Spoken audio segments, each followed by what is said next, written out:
결혼과 이혼에 대한 예수님의 답변, 이런 말씀이 되겠습니다. 예수님의 말씀. 19장 1절, 2절을 보면은 예수님께서 그 전에 말씀들을 마치시고 갈릴리 떠나 요단강 건너서 유대 지경에 이르셨는데 또 많은 사람들이 따라왔습니다. 그래서 그 중에 마음의 병도 고쳐주시고 육신의 병도 고쳐주시고 다 고쳐주셨습니다. 그런 선한 일을 하시는데도 3절에 보면은 바리새인들이 예수님께 나와서 시험하여 이르되, 사람이 어떤 이유가 있으면 아내를 버리는 것이 옳습니까? 이렇게 배우려고 물어보는 것이 아니고 시험하려고 물어봤다 그거예요.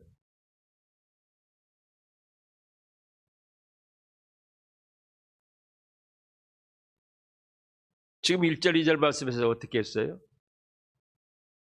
자기를 따르는 많은 사람들의 마음의 병도 고쳐주시고 육신의 병도 고쳐주시고 이렇게 선한 일을 하시는데도 여전히 바리새인들은 예수님을 시험하고 트집 잡고 모함해서 쫓아내려고 합니다.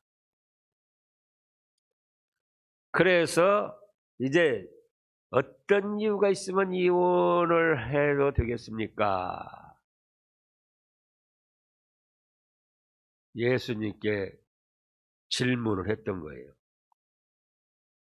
그래서 이제 예수님께서 이혼에 대하여 말씀을 하셨습니다. 이혼에 대하여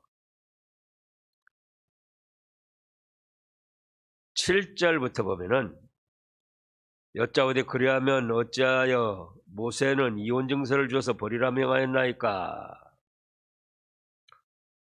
예수께서 이르시되 모세가 너희의 마음의 완악함 때문에 아내 버림을 허락하였거니와 본래는 그렇지 아니하니라.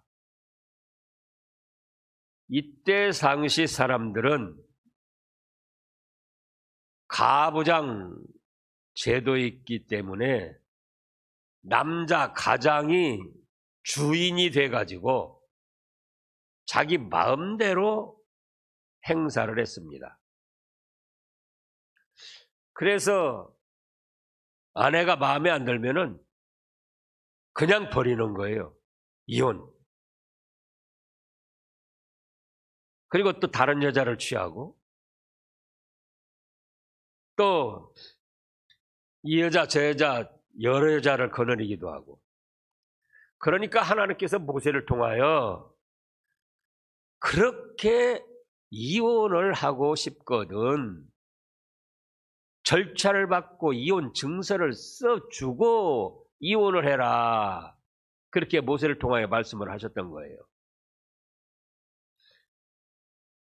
그런데 또 그 말씀을 악용해가지고 이제는 절차를 밟고 그의 이혼에 합당한 어떤 조건, 상황이 돼서가 아니라 무조건적으로 이혼 증서를 써주고 그냥 이혼을 했습니다.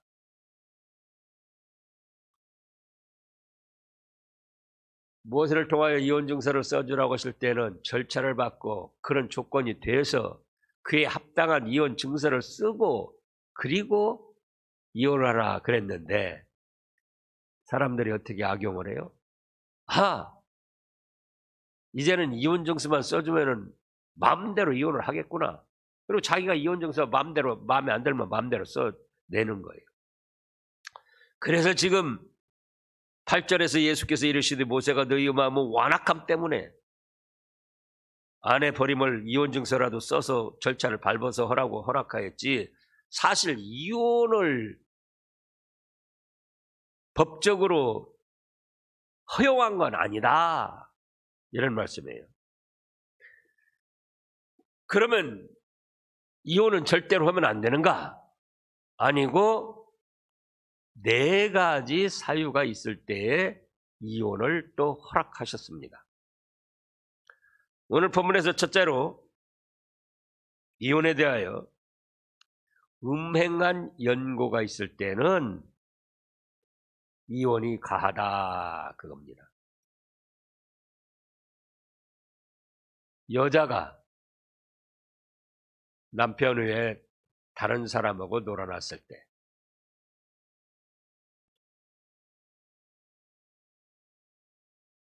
이 말씀을 잘 살펴보면은 남자가 다른 여자하고 놀아났을 때도 이혼이 가하다는 거예요. 하나님께서는 남자만 두지 아니하시고 여자도 똑같이 인권을 주셨기 때문에 여자가 남편을 두고 다른 남자와 놀아났을 때 이혼이 가능하듯 남자도 다른 여자와 놀아났을 때 여자 쪽에서 이혼이 가능하게 됐다 그겁니다. 현행 우리 법으로도 그렇습니다. 그런가 하면은 둘째로는 신앙 문제로 둘 중에 하나를 택하라 그럴 때에 이혼을 허락하셨습니다. 고린도전서 7장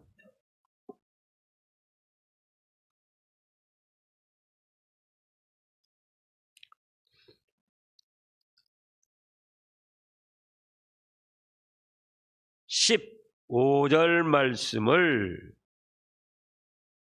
보겠습니다. 혹 믿지 아니하는 자가 갈리거든 뭐라고 그랬습니까? 갈리게 하라. 형제나 자매나 이런 일에 구애될 것이 없느니라. 그러나 하나님은 화평 중에서 너희를 부르셨느니라. 하나님을 전혀 믿지 않는 사람이 또는 미신을 섬기거나 무신론자가 아내가 교회 다니는 것을 못마땅하게 여기고 그냥 보통 가지 말라 그런 정도가 아니고 이제 박해를 하다가 안 되니까는 둘 중에 하나를 택해라. 교회를 다니든지 나를 택하든지 나를 택하면 교회 다니지 말고 교회 다니려면 나하고 이혼하자. 그런 경우 이혼을 허락하셨어요. 왜? 안 믿는 남편 따라가면은 어떻게 되죠? 지옥 멸망이고 자식들까지도 어렵게 되는 거예요. 또 이단에 빠진 사람들. 사실은 무신론자보다 이단에 빠진 사람들이 더 무섭습니다. 더 지독해요. 악독합니다. 신천지라든지 여호와증인이라든지 현실적으로 우리가 느낄 수 있잖아요. 그래서 신천지나 어디 이단에 빠진 사람들이 야 이단으로 와라. 너 신천지로 와라. 그렇지 않으면 나하고 이혼이다. 그럴 경우 같이 방할 수 없기 때문에 이혼을 허락하셨습니다. 그 다음에 셋째로는 불가항력적으로 결혼 생활을 유지할 수 없을 때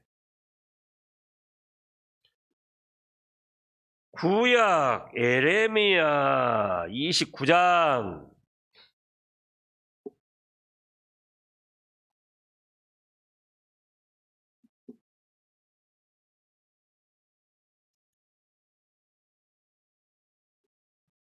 에레미야 29장 4절에서 6절 말씀을 보면은요. 구약 1096쪽쯤입니다. 만군의 여호와 이스라엘 하나님께서 예루살렘에서 바벨론으로 사로잡혀가게 한 모든 포로에게 이와 같이 말씀하시니라. 5절요. 너희는 집을 짓고 거기에 살며 텃밭을 만들고 그 열매를 먹으라. 아내를 맞이하여 자녀를 낳으며 너희 아들이 아내를 맞이하며 너희 딸이 남편을 맞아 그들로 자녀를 낳게 하여 너희가 거기에서 번성하고 주nu들지 아니하게 하라.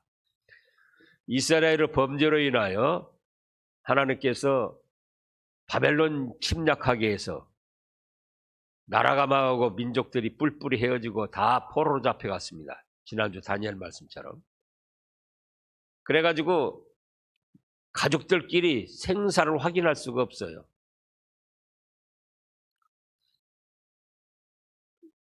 그런 경우 그곳에서 재혼을 하고 결혼을 하고 살아도 된다. 그러면 이제 자동적으로 이혼이 되는 거죠. 우리나라 같은 경우 6.25 전쟁으로 인해서 북한에서 남하하다가 한 사람은 부부간에 한쪽은 남쪽으로 왔고 한쪽은 북쪽에 걸렸습니다. 그래서 사람 힘으로 어찌할 수 없는 별거 이별이 된 거예요. 그런 경우 이혼을 허락했다 그거예요. 그리고 재혼을 허락하고 또 그런 경우 아니라 할지라도 한쪽이 나가서 행방불명이 됐습니다. 그래서 현행 법으로도 신고하고 행방불명돼서 신고하고 뭐 6개월 또는 1년 이렇게 넘으면은 이혼을 하도록 그렇게 허락이 됐어요. 그래서 이혼을 할 수가 있다 그겁니다. 그 다음에 네 번째로는 사별. 한쪽이 죽으면 자연적으로 이혼이 되고 또 재혼을 할 수가 있게 허락하셨습니다. 그러니까 이혼을 금하셨는데 그럼에도 불구하고 어떤 경우는 이혼을 허락하셨습니까? 음행. 그런데 오늘날 시대가 악해져 가지고 한쪽이 음행을 했다고 해서 그때그때마다 이혼을 하기로 치면은 참 더 어지러워지죠. 그래서 불륜을 저질렀다 할지라도 잘못을 고백하고 회개하면 그런 경우는 용서해주고 같이 사는 것이 좋습니다.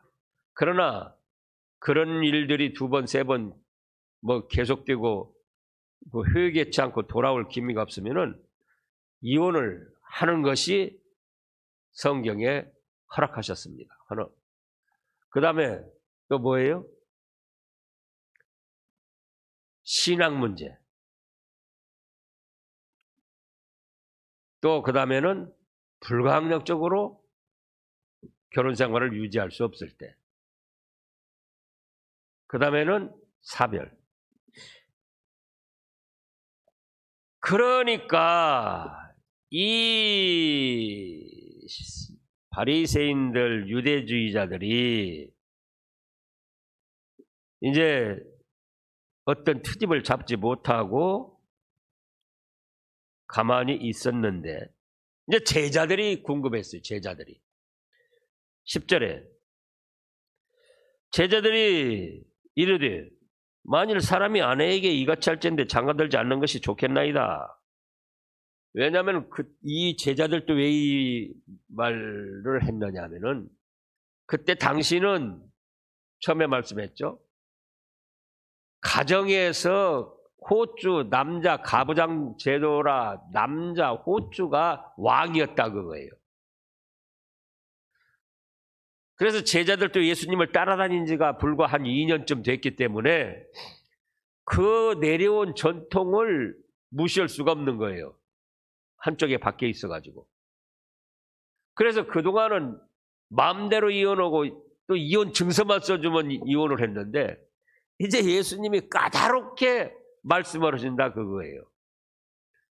음행한 연고. 그러면은 여자도 걸리는 게 아니라 누구도 걸려요? 남자들도 걸린다. 또 그 다음에 신앙 문제, 또 불가항력적인 이별, 또 사별. 그러니까 여자들하고 남자들하고 이혼에 대해서 동등한 그런 권한이 주어지니까 제자들까지도 아이고 그렇게 복잡하고 까다로우면은 혼자 사는 것이 좋겠구만요.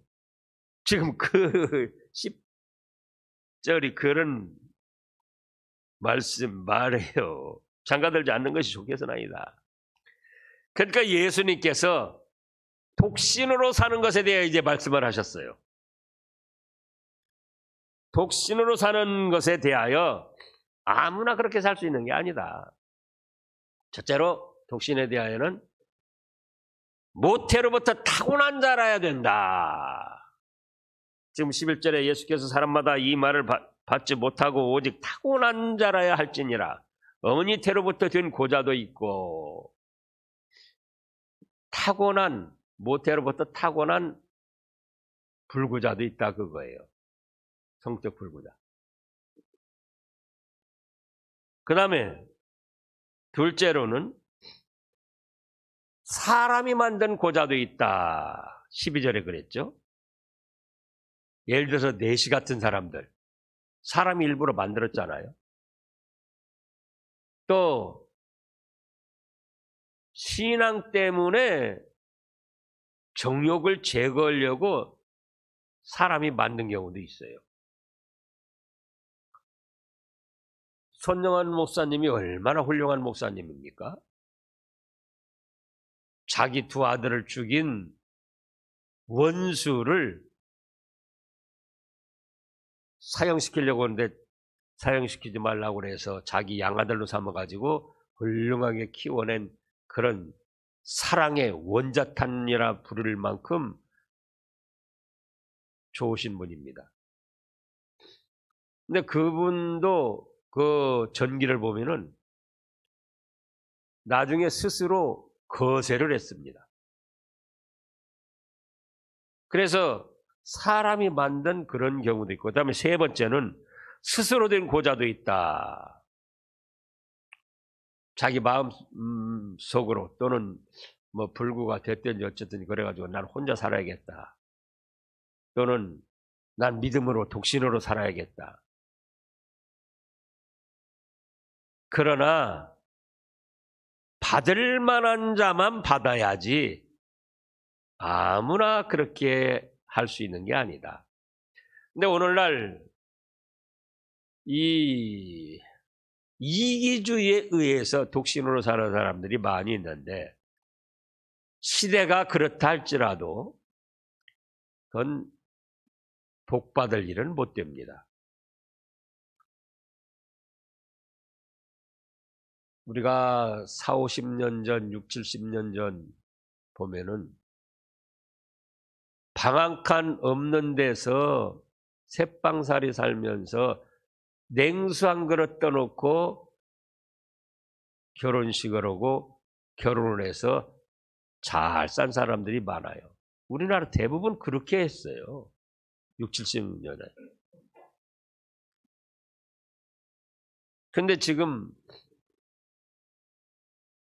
물질은 오히려 풍부해졌는데 이기주의가 발달을 해가지고 자기 한 몸 편한 거 생각해서 독신주의로 나가는 사람들이 있는데, 독신주의도 아니고 눈이 높고 이기주의로 생각하다 보니까 자기 마음에 드는 사람이 없으니까 지금이라도 자기 마음에 드는 사람만 있으면 얼싸 좋다고 결혼할 사람들인데, 그래서 눈이 높고 교만해가지고 이기주의로 해서 혼자 사는데, 그거는 복받을 일은 못 돼요. 그리고 국가적으로도 지금 아주 큰 손해입니다. 앞으로 20, 30년 되면은 학자들이 말하기를 외국인들이 절반을 차지하고 우리나라는 계속 지금 이제 줄어들고 있는 거예요. 그런가 하면 결혼에 대해서 말씀을 하셨어요. 뭐에 대해서 말씀하셔요? 결혼. 4절부터 보면은 예수께서 대답하여 이르시되 사람을 지으시니가 본래 그들을 남자와 여자로 지으시고. 왜 결혼을 해야 되느냐? 창조 원리로 볼 때 결혼이 합당하다 그거예요. 처음에는 우리가 잘 아는 대로 남자만 지으셨습니다. 그런데 하나님이 어떻게 생각하셨죠? 혼자 사는 것이 좋지 못하구나. 그래서 돕는 배필로 여자를 지으셨어요.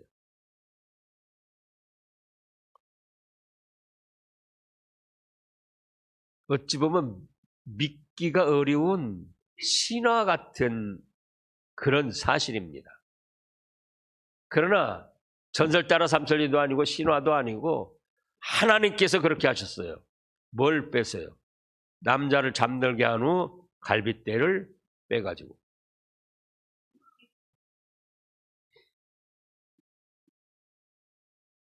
말씀을 살피면서 여러 책들을 보니까 이렇게 또 주석을 달기도 했어요. 발가락을 빼가지고 여자를 만들지 아니하고, 손가락을 빼가지고 만들지 아니하고, 갈빗대를 왜 뺐냐?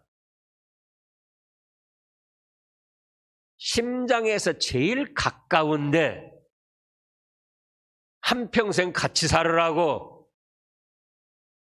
갈빗대를 빼서 했다는 거예요. 또 그럴듯해요. 그래서 부부는 제일 가까워야지 돼요.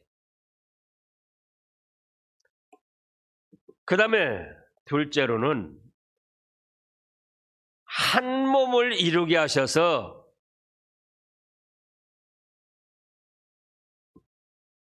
결혼을 하도록 하셨습니다. 한 몸을 이루도록. 본문에서도 그랬잖아요. 말씀하시기를 5절에 그러므로 사람이 그 부모를 떠나서 아내에게 합하여 그 둘이 한 몸이 될지라 하신 것을 잊지 못하였느냐. 그런즉 이제 둘이 아니요 한 몸이니. 창세기 1장 2장을 다시 살펴보겠습니다.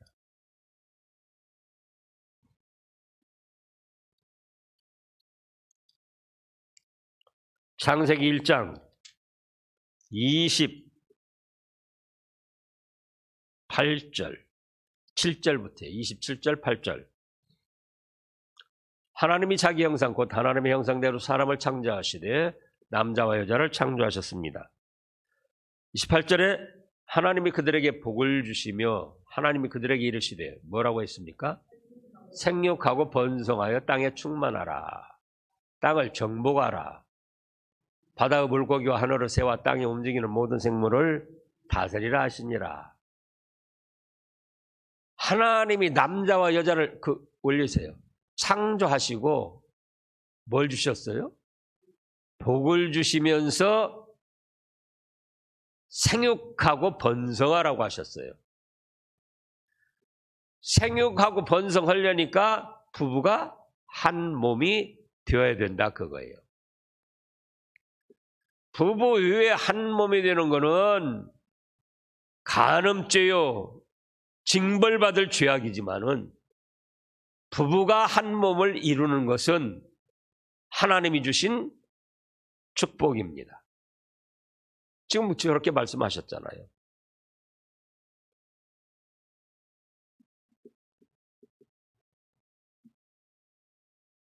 그래서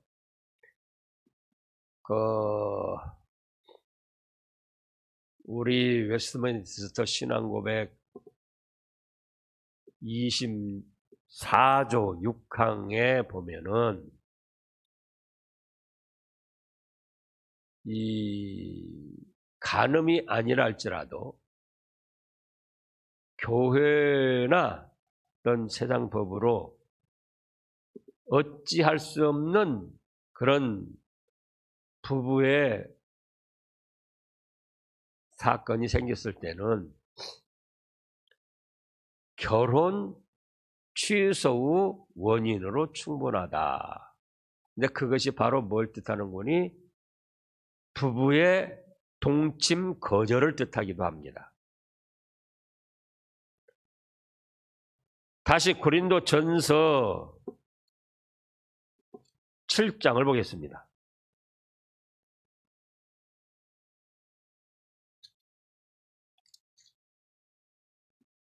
고린도전서 7장 1절부터 보면은요. 너희가 쓴 문제에 대하여 말하면 남자가 여자를 가까이 안함이 좋으나 음행을 피하기 위하여 남자마다 자기 아내를 두고 여자마다 자기 남편을 두라. 합법적인 결혼으로 남편과 아내를 두라는 겁니다. 그래서 3절에 뭐라 했습니까?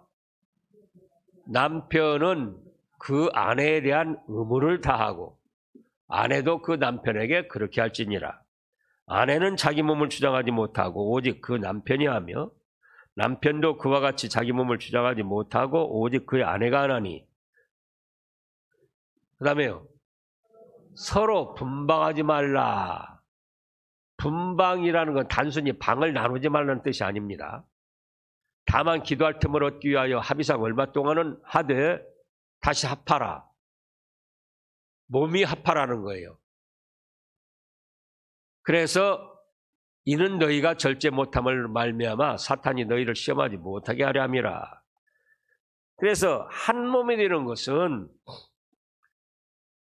하나님께서 주신 생육하고 번성할 수 있는 축복이고, 또 부부가 몸과 마음과 영이 하나가 돼서 하나님을 잘 섬기고 하나님의 뜻을 받들어 나갈 수 있는 원동력이 되도록 하셨습니다. 가정이 평안치 못하면은 신앙생활도 어렵고 또 사회생활도 어렵습니다. 그래서 말씀하신 대로 남편은 아내에 대한 남자의 의무를 다해야지 돼요. 또 여자는 남편에 대한 아내의 의무를 다해야 됩니다.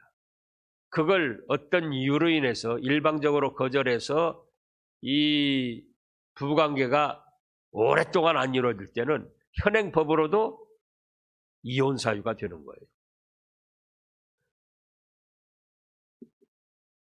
그 다음에 셋째로는, 결혼에 대하여 셋째로는 그건 하나님께서 짝지어 주셨다 그겁니다. 오늘 말씀에 그랬잖아요. 5절에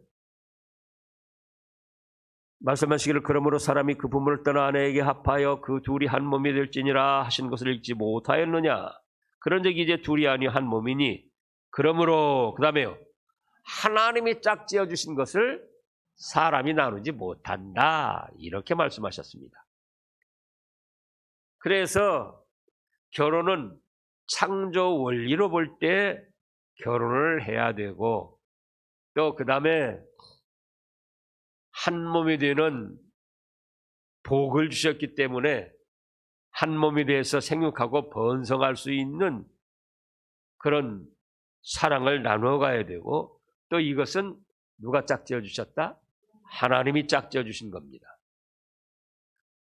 우리가 잘 아는 대로 참새 2마리 떨어지고 안 떨어지고도 하나님께서 허락하셔서 되고 안 되고 오는데 7, 80년, 이제 우리 수명이 좀 길어졌으니까요. 7, 80년을 함께 할 한 몸을 이룰 제2세대를 출생시켜 나갈 그 귀한 아내나 남편을 하나님이 짝지어 주시지 아니했겠느냐 그거예요.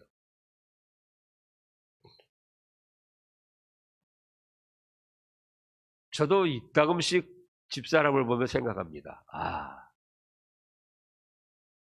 누가 짝지어 주셨어요?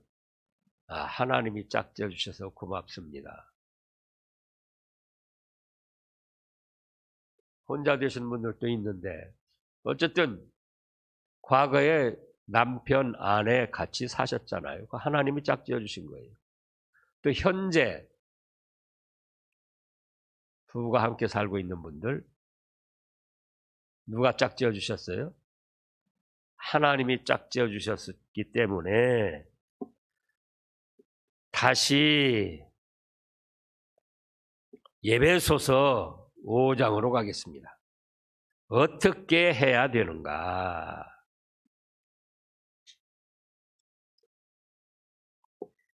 신약 에베소서 5장 315쪽쯤이에요.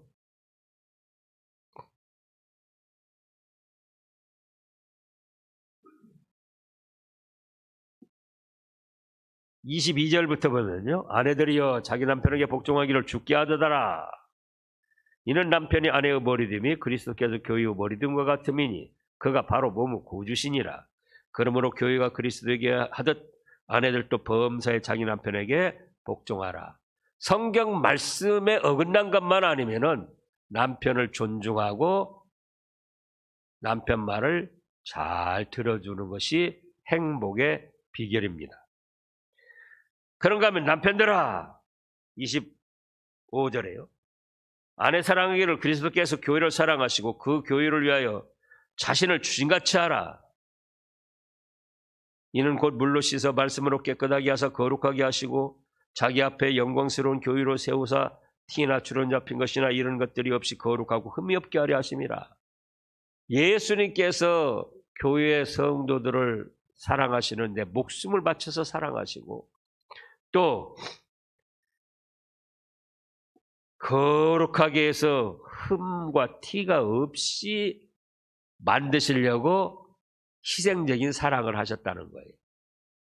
그러면은 남편들은 내가 남자다, 내가 남편이고 옛날 말로 하면 하늘이다. 그거는 하나님이 말씀하신 게 아니에요. 유교에서 나온 잘못된 그런 생각들이고, 세상 그 어떤 것보다도 남편들은 누구를 사랑한다? 아내를 사랑해야 된다, 그거예요.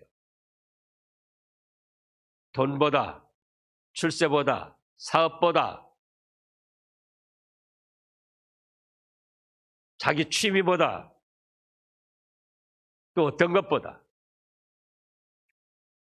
오늘날 또 부모를 사랑하다가 아내를 버리고 이혼하는 경우도 있는데 그거는 합당한 것이 못 돼요.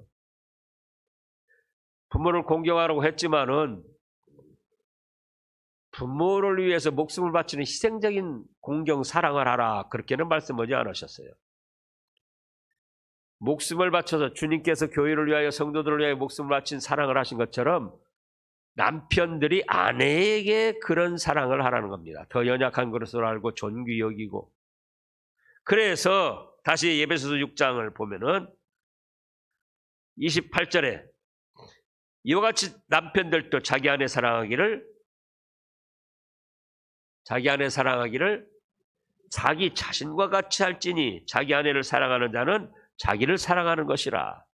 누구든지 언제나 자기 육체를 미워하지 않고 오직 양육하여 보호하기를 그리스도께서 교회에게 함과 같이 하나니 우리는 그 몸의 지체임이라. 그러므로 사람이 부모를 떠나 그의 아내와 합하여 그둘이 한 육체가 될지니 이 비밀이 크도다. 나는 그리스도와 교회에 대하여 말하노라. 그러나 너희도 각각 자기 아내 사랑하기를 자신같이 하고 아내도 자기 남편을 존경하라. 그래서 행복한 신앙의 가정을 이루도록 하나님께서 말씀을 하셨습니다. 기도하겠습니다. 하나님 아버지, 이렇게 축복으로 결혼을 하고 가정을 이루도록 하셨사오니 남편도 남편의 의무를 다하여 아내를 자기 목숨같이 귀하게 여기며 사랑할 수 있게 하시고 아내도 남편을 존경하며 순종해서 신함교회 드나드는 모든 권속들의 가정은 다 행복한 신앙의 가정, 주위의 모범이 되는 가정, 자녀들이 아버지 어머니의 행복한 가정생활을 보고 본받을 수 있는 가정, 결혼하기 싫어하는 사람들이 신암교회의 가정들을 보고 결혼하고 싶어하는 그런 축복의 가정을 이루어갈 수 있도록 하여 주시옵소서. 감사드리오며 예수님의 이름으로 기도하옵나이다. 아멘.